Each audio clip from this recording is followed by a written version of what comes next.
Ce week-end, la Formule 1 revient en Chine après quasiment 5 ans d'absence et c'est aussi le retour des courses sprint. Pour cette saison 2024, le format a une nouvelle fois évolué, il a encore changé dans sa composition et aujourd'hui, on va revenir justement sur ce nouveau format et sur l'histoire des courses sprint en Formule 1. Arrivé en 2021, c'est pas forcément le format préféré des fans de Formule 1, il faut être honnête. Le but de cette vidéo, c'est d'avoir vos avis dans les commentaires, donc n'hésitez pas à nous donner vos retours. Si la vidéo vous plaît, n'hésitez pas à mettre un petit pouce bleu, à vous abonner, activer la cloche comme d'habitude et on va tout de suite ensemble découvrir du coup ce nouveau format pour la saison 2024 des courses sprint en Formule 1.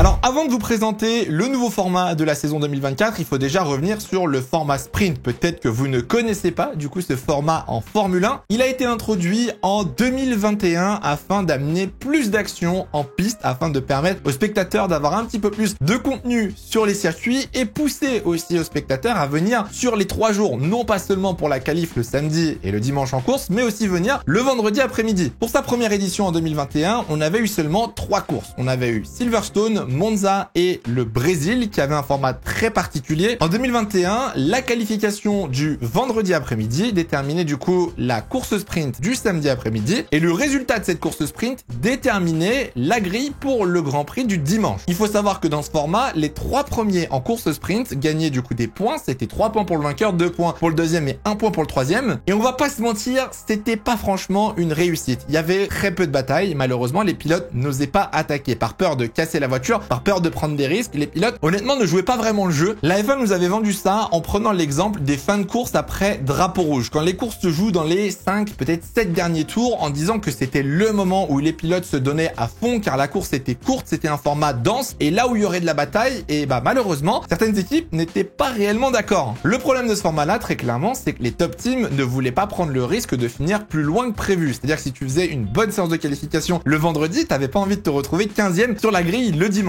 Mais à l'inverse, les équipes du fond de plateau, ou alors ceux qui rataient leur qualification le vendredi, avaient une chance, entre guillemets, de remonter. Et encore une fois, il ne fallait pas faire d'erreur et ne surtout pas se mettre dans le mur. SO Pierre Gasly en 2021. Et en 2022, ce format a été du coup modifié. Alors techniquement, on n'a pas modifié le format. On a gardé la même structure avec les qualifications le vendredi qui détermine la grille de la sprint et la sprint, elle, déterminait la grille du dimanche. Néanmoins, ce qui a été changé pour permettre aux pilotes d'avoir un petit peu plus faim, avoir plus envie de se battre pour des positions, c'est les points répartis. En 2022, c'était plus seulement le top 3 qui marquait des points, mais le top 8. Le premier en sprint marquait donc 8 points, le deuxième 7 points, etc. Et on descendait jusqu'au 8e pilote, du coup, qui marquait seulement 1 point. Avec cette logique, en 2022, la F1 s'était dit, ok, là, il y a des points, et là, il y a des trucs à aller chercher, un enjeu sportif, donc les pilotes vont peut-être se bouger un petit peu plus, et ça peut proposer un petit peu plus de bataille, peut-être en piste, ça peut motiver les pilotes. Il faut savoir qu'en 2022, on avait changé les grands prix sur lesquels avaient lieu, c'est donc 3 courses sprint, c'était donc Imola, l'Autriche et le Brésil. Encore, d'ailleurs, vous allez voir que le Brésil a quasiment toujours été en course sprint. Sauf que malheureusement, peut-être à cause de cette nouvelle réglementation, peut-être encore une fois à cause de la peur de casser de la voiture, et ben au final, on n'avait pas des courses de fou. Imola était pas forcément très bien adapté. Alors en Autriche, j'avoue, ça marchait très bien. Au Brésil aussi, on a des très bonnes courses sprint. Mais malgré le changement de réglementation au niveau des points et de sa répartition, ça n'a pas forcément poussé les pilotes à prendre plus de risques et à avoir plus de batailles en piste. Et ça, c'est dommage. Et c'est pour ça que la Formule 1 est intervenue en 2023. Pour la saison 2023, la Formule 1 a décidé de pousser les courses sprint encore plus loin. On a doublé le nombre de sprints sur la saison en poussant du coup les sprints à 6 occasions sur 23 grands prix. En termes de courses sprint, on avait donc eu Bakou, Autriche, Spa-Francorchamps en Belgique, le Qatar, Kota et le Brésil. En plus de doubler du coup le nombre de courses sprint sur la saison, cette fois-ci, la sprint était indépendante. Elle n'avait plus d'impact sur la grille de la course longue qui avait lieu le dimanche en se disant, bon, cette fois, la course sprint est vraiment indépendante, donc vous allez vous battre, vous allez tenter de nous faire de l'action en piste, et cette fois-ci, vous aurez plus d'excuses. Et ben, devinez quoi? Ça a pas très bien marché, on va pas se mentir. Pour vous rappeler le format de la saison 2023, on avait donc une séance d'essai le vendredi matin, suivie d'une qualification le vendredi après-midi. Cette séance de qualification, elle, déterminait la grille de départ pour le dimanche, pour la course principale. Le samedi était uniquement réservé au format sprint, on avait avez donc une séance de qualification le matin et une course sprint l'après-midi qui récompensait toujours donc le top 8. Si vous gagnez cette sprint, vous marquez donc 8 points, 7 points pour le deuxième, 6 points pour le troisième, etc.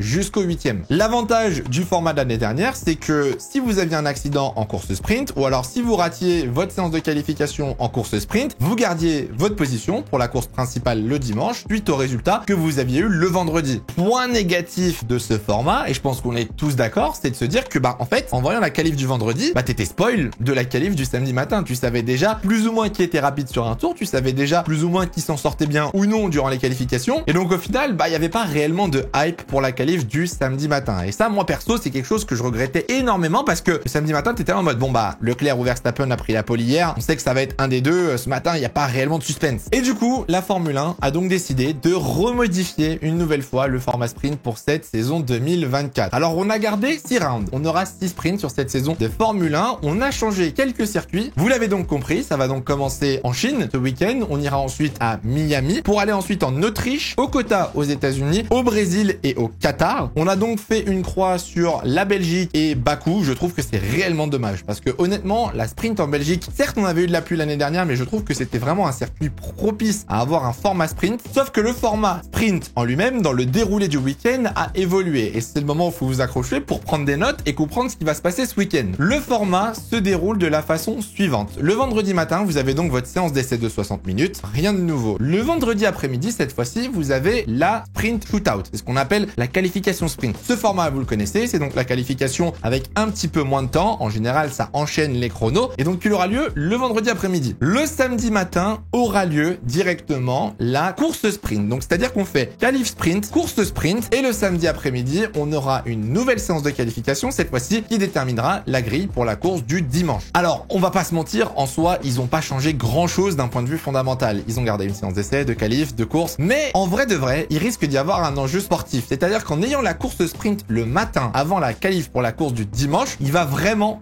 falloir faire attention à ne pas casser la voiture. On va commencer par le défaut de ce nouveau format 2024. Très clairement, c'est toujours d'avoir une qualification au final le vendredi après-midi qui vous spoil un petit peu la performance sur un tour de plus ou moins tous les pilotes et toutes les équipes. Donc au final, quand on aura vu la qualif sprint vendredi après-midi, on sait plus ou moins à quoi s'attendre le samedi après-midi. Mais comme je vous l'ai dit, imaginez si un pilote vient à atomiser sa voiture pendant la course sprint samedi matin. Il est fort possible que des équipes n'aient pas le temps de réparer les voitures à temps pour la qualification de la course longue, qui signifierait un accident en course sprint égale une mauvaise position sur la grille de départ pour le Grand Prix du dimanche. Alors dites-moi dans les commentaires ce que vous pensez au final de ce format sprint 2024. Je vois déjà l'argument arriver et je suis totalement d'accord. C'est qu'avec ce format, du coup les pilotes vont prendre encore moins de risques. Perso, je suis pilote de Formule 1 en 2024. Il n'y a aucun monde où je tente d'être agressif en course sprint samedi matin. Moi, je prends soin de la voiture, j'abîme pas le moteur, j'abîme pas les ailerons et j'assure pour la qualification du samedi après-midi. J'avoue que je comprends pas réellement comment la F1 essaye de réfléchir à l'organisation de ces différentes séances d'essai. C'est très compliqué ce format sprint forcément. Je rappelle encore une fois, l'objectif de ce format, c'est de faire venir un maximum de gens sur les 3 jours durant un Grand Prix. D'un côté, c'est une très bonne idée. Ayant fait plusieurs week-end sprint, que ce soit Monza en 2021 ou la Belgique en 2022, franchement, c'est trop cool honnêtement d'avoir de l'action quasiment tous les jours. D'un autre côté, je comprends aussi le contre-argument qui dit que c'est pas cool pour ceux qui bossent. Parce que oui, il y en a, vous bossez le vendredi après-midi, vous êtes au travail et du coup vous ratez une séance de qualification. Donc c'est pas très agréable. Pour moi, jusqu'à maintenant, le format sprint a pas très bien fonctionné. Ou en tout cas d'un point de vue sportif sur la piste. Perso, les courses sprint, je les vois plutôt comme une sorte de séance d'essai un peu rapide. On va dire où ça se bat, voilà, on a des dépassements, on a des remontadas, pourquoi pas. Mais honnêtement, c'est pas ce qu'on nous a vendu. Nous, on nous avait vraiment vendu de la bataille des dépassements des pilotes agressifs en se basant, comme je vous l'ai dit, sur les fins de course après des drapeaux rouges. Et jusqu'à maintenant, je pense que la F1 essaye encore de se trouver avec ce format sprint. On va être honnête, le format sprint aujourd'hui, il n'est pas du tout apprécié par les fans. Je pense que vous êtes nombreux à regarder cette vidéo et ne pas aimer du coup ce format sprint. Moi, je pense quand même que dans l'idée, on va dire, d'avoir une course sprint, ça reste une bonne nouveauté. Maintenant, je pense qu'il lui faudrait des modifications. Je pense qu'il faudrait trouver des petits ajouts, des petites modifications qui permettraient d'avoir réellement du spectacle. Que réellement, quand on se pose devant la sprint, on se dise, ok, là, je vais avoir une course de fou. Là, vraiment, va y avoir de l'action, va y avoir du dépassement et je vais me faire plaisir. Alors, on va pas non plus partir dans quelque chose d'extrême. On va pas dire, oui, il faudrait mettre les Williams en première ligne, les Alpines 1 et 2, etc.